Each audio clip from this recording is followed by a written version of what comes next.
স্মৃতিশাস্ত্র কোনগুলো? স্মৃতিশাস্ত্র হলো সংহিতা আদি গ্রন্থকে স্মৃতিশাস্ত্র বলা হয়। তার ভিতরে বিষ্ণু সংহিতা, মায়েরা ভালো করে মন দিয়ে শুনবেন, বিষ্ণু সংহিতা। এই বিষ্ণু সংহিতায় ভগবান বিষ্ণু নিজের মুখে বলছেন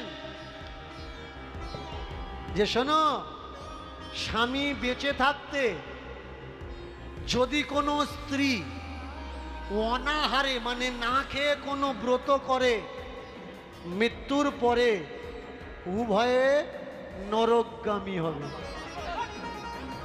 এটা আমার মুখের কথা না, বিষ্ণু সংহিতায় ভগবান বিষ্ণু নিজে বলছে। এবারে বার করবেন কি ভেতরে দেবেন ওটা আপনাদের ব্যাপার, ওটা আমার ব্যাপার নয়। আমি শুধু